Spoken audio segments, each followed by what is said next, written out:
नमस्कार, स्वागत है आप सभी का आपके ऑफिशियल यूट्यूब चैनल गुरुजी स्पेशल क्लासेस में। मैं हूं निमाई साना, आपके समक्ष उपस्थित हूं साइकोलॉजी विषय वस्तु को लेकर। स्टूडेंट, लास्ट क्लासेस में हमने सामाजिकरण पर बेस्ड प्रैक्टिस सेट 1 कवर कर चुके थे। आज की क्लास में हम प्रैक्टिस सेट 2 को सॉल्व करने वाले हैं। प्रैक्टिस सेट 1 में हमने 10th क्वेश्चन सॉल्व कर लिए थे, आज हम वहीं से कंटिन्यू करेंगे और ये आपका प्रैक्टिस सेट 2 होगा, जिसमें 11th क्वेश्चन से स्टार्ट करेंगे और देखेंगे कि किस तरीके से आपसे समाजीकरण पर बेस्ड प्रश्न पूछे जाते हैं।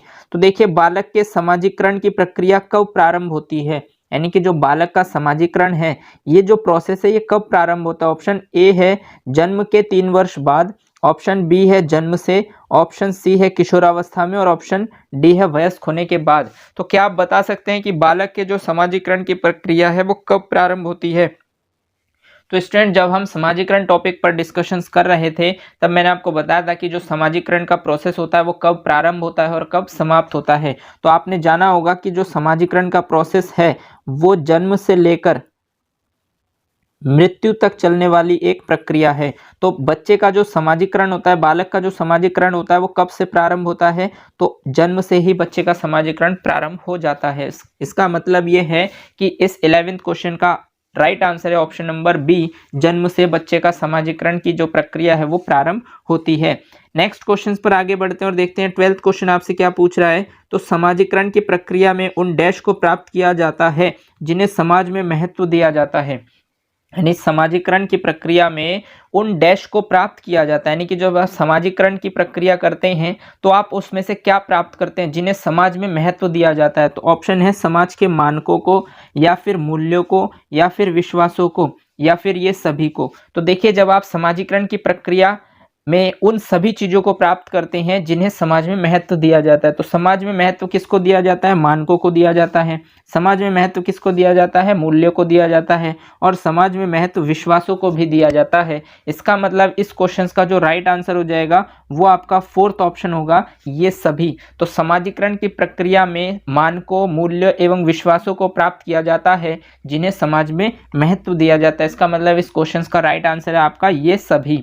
आई होप आप क्वेश्चन को समझ पाए होंगे। चलिए स्टूडेंट, नेक्स्ट 13 क्वेश्चंस पर आगे बढ़ते हैं और देखते हैं 13 क्वेश्चन में आपसे क्या पूछे गए हैं। तो समाजीकरण में बच्चों के डैश को निर्देशित करना और अनैच्छिक एवं डैश प्रवृत्तियों को अनुशासित करना आता है, यानी कि समाजीकरण में आप बच्चे के कौन से गुणों को निर्देशित करते हैं और कौन से अनैच्छिक गुण हैं जिनको आप अनुशासित करते हैं। तो ऑप्शन फर्स्ट है व्यवहार एवं गलत व्यावहारिक, ऑप्शन सेकंड है व्यवहार एवं सही व्यावहारिक, ऑप्शन थर्ड है बुद्धि और सही बौद्धिक, और ऑप्शन थर्ड है मन और सही मानसिक। तो देखिए, आप मन को निर्देशित करना चाहेंगे और अनैच्छिक प्रवृत्ति यानी कि सही मानसिक को अनुशासित करना चाहेंगे।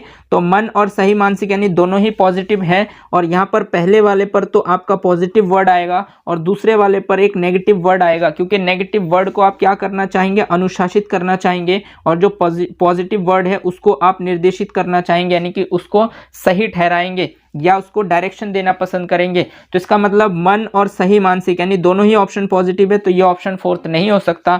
और ऑप्शन थर्ड है बुद्धि और सही बौद्धिक, यानी दोनों ही ऑप्शन पॉजिटिव, इसका मतलब थर्ड ऑप्शन भी नहीं हो सकता। कहीं ना कहीं फर्स्ट और सेकंड होगा, बट यहाँ पर आप देखिए सेकंड ऑप्शन है व्यवहार और सही व्यावहारिक, यानी कि ये भी आपके दोनों पॉजिटिव पॉइंट्स है, जिसका मतलब ऑप्शन नंबर फर्स्ट आएगा। और समाजीकरण में पहले डैश में आएगा व्यवहार, कि समाजीकरण में बच्चों के व्यवहार को निर्देशित करना, यानी कि आप बच्चों के व्यवहार को क्या करेंगे, निर्देशित करेंगे, उनको सही डायरेक्शन देंगे। और अनैच्छिक जो उनकी गलत आदतें हैं या अनैच्छिक एवं गलत व्यावहारिक जो प्रवृत्तियां हैं, उनके अंदर गलत आदतें हैं, उनको आप अनुशासित करेंगे। तो इसका मतलब अगर आप ऑप्शन नंबर राइट के दोनों पॉइंटों को इस सेंटेंस में रखते हैं तो ये सेंटेंस बिल्कुल सही माना जाएगा कि समाजीकरण में बच्चों के व्यवहार को निर्देशित करना और अनैच्छिक एवं गलत व्यावहारिक प्रवृत्तियों को अनुशासित करना आता है, यानी कि समाजीकरण के दौरान आप ऐसी चीजें करते हैं। आई होप आप 13 क्वेश्चन को भी समझ पाए होंगे। चलिए नेक्स्ट क्वेश्चन पर आगे बढ़ते हैं। 14 क्वेश्चन आपसे पूछ रहा है किसी बालक के समाजीकरण में धर्म का महत्व है, यानी कि अगर आप किसी बच्चे का समाजीकरण करते हैं तो उसमें सबसे ज्यादा महत्व धर्म का है, यानी धर्म का महत्व होता है। तो धर्म का जो महत्व होता है उसमें आदर्शों में होता है या अनुकरण में होता है या फिर संस्कार में होता है। किसी बालक के समाजीकरण में धर्म का महत्व उसके आदर्शों में भी होने चाहिए, उसके अनुकरण में भी होने चाहिए और उसके संस्कार में भी होने चाहिए। मतलब उसके संस्कार में भी धर्म के महत्व को रखना होगा, यानी धर्म का महत्व होना होगा, उसके आदर्श में भी धर्मों का महत्व होना होगा और उसे धर्म का जो महत्व है उसको उसे अप्लाई भी करना होगा, यानी कि उसे अनुकरण भी करना होगा। तो किसी भी बालक के समाजीकरण में जो धर्म का महत्व है वो केवल ए नहीं हो सकता। और मैंने आपको लास्ट क्लासेस के माध्यम से बताया कि जब भी केवल शब्द आते हैं तो एक नेगेटिव शब्द होते हैं, तो केवल ए नहीं हो सकता, केवल बी नहीं हो सकता और केवल सी भी नहीं हो सकता। इसका मतलब इस क्वेश्चन का राइट आंसर होगा ये सभी। आई होप आप क्वेश्चन को समझ पाए होंगे कि किसी बालक के समाजीकरण में धर्म का महत्व उसके आदर्शों में भी होता है, उसके अनुकरण में भी होता है और उसके संस्कार में भी होता है। चलिए नेक्स्ट क्वेश्चन पर आगे बढ़ते हैं और देखते हैं 15 क्वेश्चन आपसे क्या पूछ रहा है। तो 15 क्वेश्चन में आपसे पूछा गया है कि निम्न में से क्या बच्चों के समाजीकरण में प्रमुख भूमिका निभाता है, यानी कि इसमें से आपको क्या बताना है जो समाजीकरण में, बच्चे के समाजीकरण में सबसे महत्वपूर्ण है, इंपॉर्टेंट रोल प्ले करता है। कहाँ से बच्चे का समाजीकरण सबसे ज्यादा होता है? तो ऑप्शन फर्स्ट है खेलकूद, ऑप्शन सेकंड है अच्छे कपड़े, ऑप्शन थर्ड है बच्चों की सुंदरता और ऑप्शन फोर्थ है बच्चे की अच्छी पाठ्य पुस्तक। तो देखिए, क्या यदि आप अच्छे कपड़े पहनते हैं तो आपका समाजीकरण जो है बहुत ज्यादा होता है? तो बिल्कुल गलत बात है। ठीक है, बच्चों की सुंदरता, अगर बच्चा सुंदर है तो क्या उसका समाजीकरण बहुत ज्यादा होगा? ऐसा भी जरूरी नहीं है। और बच्चे की अच्छी पाठ्य पुस्तक, अगर बच्चे के पास पाठ्य पुस्तक बहुत अच्छे हो तो क्या उसका समाजीकरण बहुत अधिक होगा? ये भी नहीं होगा। इसका मतलब बच्चे के समाजीकरण में सबसे महत्वपूर्ण जो भूमिका यानी कि प्रदान करते हैं, सबसे महत्वपूर्ण भूमिका जो निभाते हैं वो बच्चे का खेलकूद है। यानी कि बच्चा जितना ज्यादा खेलकूद करता है अपने समवयस्क बच्चों के साथ, उसका समाजीकरण उतना ही अधिक डेवलप होता है। तो इसका मतलब अगर आपसे पूछा जाए कि आप समाजीकरण के लिए प्रमुख भूमिका बच्चे के लिए कौन निभाता है, तो बच्चे के लिए समाजीकरण सबसे ज्यादा अच्छे से जहां पर हो पाता है वो होते हैं खेलकूद के दौरान। तो जब बच्चे खेलकूद करते हैं तो अपने समवयस्क बच्चों के साथ मिलकर खेलते हैं तो उनका सामाजिक विकास यहाँ पर सबसे ज्यादा होते हैं। आई होप आप क्वेश्चनों को समझ पाए होंगे। चलिए नेक्स्ट क्वेश्चन पर आगे बढ़ते हैं और देखते हैं आपसे 16th क्वेश्चन में क्या पूछा गया है। तो बच्चों के समाजीकरण में शिक्षक की भूमिका होती है, यानी कि जो बच्चे होते हैं उनके समाजीकरण में एक शिक्षक का रोल, यानी कि आपका जो रोल होगा वो किस प्रकार का होगा। तो ऑप्शन फर्स्ट है उनका बौद्धिक विकास करना, यानी कि क्या आप उनका बौद्धिक विकास करने के लिए आए हैं, या फिर उन्हें सांप्रदायिक शिक्षा प्रदान करना। क्या उन्हें संप्रदाय, यानी कि जो संप्रदाय है जैसे कि जातिवाद के आधार पर, प्रजातियों के आधार पर, उन्हें जाति और प्रजातियों से रिलेटेड संप्रदायों की शिक्षा प्रदान करना चाहते हैं आप? उनका समाजीकरण इससे भी हो सकता है क्या? थर्ड ऑप्शन है उन्हें गृह कार्य देना, क्या आप उन्हें गृह कार्य देने से उस बच्चे का समाजीकरण सबसे अधिक हो पाएगा? और फोर्थ ऑप्शन है उनके आर्थिक प्रयोग में सहायता करना, यानी कि उनका अगर आर्थिक रूप से वो कमजोर है, फाइनेंशियली वो वीक है, तो क्या आपका रोल है कि आपको उन्हें सहयोग करना चाहिए? अगर आप उन्हें आर्थिक रूप से सहयोग करते हैं, यानी कि पैसे से रिलेटेड कोई भी आप उनको सहयोग करते हैं, तो क्या उससे बच्चे का समाजीकरण हो पाएगा?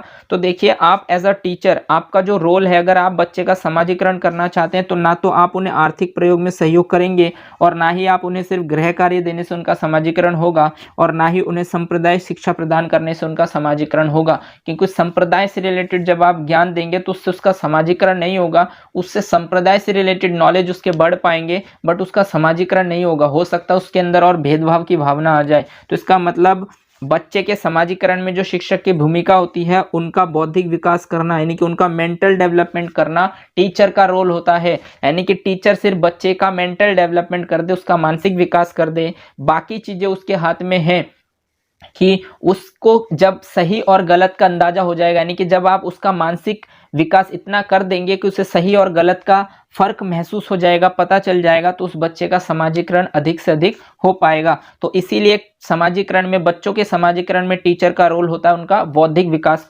करना। तो इन चार ऑप्शनों में राइट ऑप्शन हो जाएगा आपका ऑप्शन नंबर फर्स्ट। तो 16 क्वेश्चन का राइट ऑप्शन है option number first. I hope आप समझ पाए होंगे कि समाजीकरण के दौरान शिक्षक की क्या भूमिका होती है। चलिए नेक्स्ट क्वेश्चन पर आगे बढ़ते हैं और देखते हैं 17 क्वेश्चन में आपसे क्या पूछा गया है। तो 17 क्वेश्चन में पूछा गया है कि अपनी कक्षा के बच्चों में समाजीकरण की प्रक्रिया को तेज करने के लिए शिक्षक को अपना बर्ताव डैश रखना चाहिए। मतलब अगर आप अपनी कक्षा के बच्चों का समाजीकरण बहुत तेजी से करना चाहें तो शिक्षक का जो बर्ताव है, यानी कि शिक्षक का जो बिहेवियर है वो कैसा होना चाहिए। ऑप्शन फर्स्ट है सहानुभूतिपूर्ण किंतु कठोर, ऑप्शन सेकंड है स्नेह और सहानुभूतिपूर्ण, ऑप्शन थर्ड है सामान्य और ऑप्शन फोर्थ है कठोर। तो देखिए यहाँ पर ऑप्शन नंबर फोर्थ कठोर, मतलब आप बिल्कुल स्ट्रिक्ट रहेंगे, तो ये कठोर शब्द नेगेटिव है, ऑप्शन फोर्थ नहीं हो सकता। ऑप्शन फर्स्ट है सहानुभूतिपूर्ण किंतु कठोर, मतलब आप सहानुभूति भी दर्शाएंगे और उसके साथ साथ कठोर भी रहेंगे, तो ये ऑप्शन भी नहीं हो सकते क्योंकि ये बिल्कुल नेगेटिव पॉइंट्स है। और सामान्य भी आप नहीं हो सकते क्योंकि सामान्य से बेहतर ऑप्शन है आपका ऑप्शन नंबर सेकंड कि आपके अंदर स्नेह भी होना चाहिए और सहानुभूतिपूर्ण आपके बर्ताव होने चाहिए। जब आपके अंदर स्नेह होगा, सहानुभूतिपूर्ण आपके बर्ताव होंगे, तब बच्चे आपके साथ मिलकर उनका समाजीकरण अधिक हो पाएगा क्योंकि वो आपसे अपनी प्रॉब्लम शेयर कर पाएंगे, अपनी समस्याओं को जान पाएंगे और उसका समाधान भी कर पाएंगे। तो एज अ टीचर आपको बहुत ज़्यादा धैर्य रखने के साथ साथ आपके अंदर स्नेह और सहानुभूतिपूर्ण आपके बर्ताव होने चाहिए, तभी आप बच्चे का समाजीकरण बहुत तेजी से कर सकते हैं। आई होप आप क्वेश्चन को समझ पाए होंगे। चलिए नेक्स्ट क्वेश्चन 18 पर आगे बढ़ते हैं और देखते हैं 18 क्वेश्चन में आपसे क्या पूछा गया है। तो समाजीकरण की प्रक्रिया में अनुकरण को उपयोगी तथा विकासात्मक बनाने के लिए आवश्यक तत्व है, यानी कि अगर आप समाजीकरण के प्रोसेस में अनुकरण का मतलब होता है नकल करना, इसको यदि आप उपयोगी और विकासात्मक बनाने का प्रयास करते हैं तो इसके लिए आपके लिए क्या आवश्यक तत्व है। परिवार एवं पड़ोस, गांव एवं शहर, देश एवं राजनीति और परिवहन एवं संचार साधन। तो देखिए समाजीकरण की प्रक्रिया में अनुकरण को उपयोगी और विकासात्मक बनाने के लिए आवश्यक तत्व हैं परिवार एवं पड़ोस, गांव एवं शहर, देश एवं राजनीति और परिवहन एवं संचार साधन।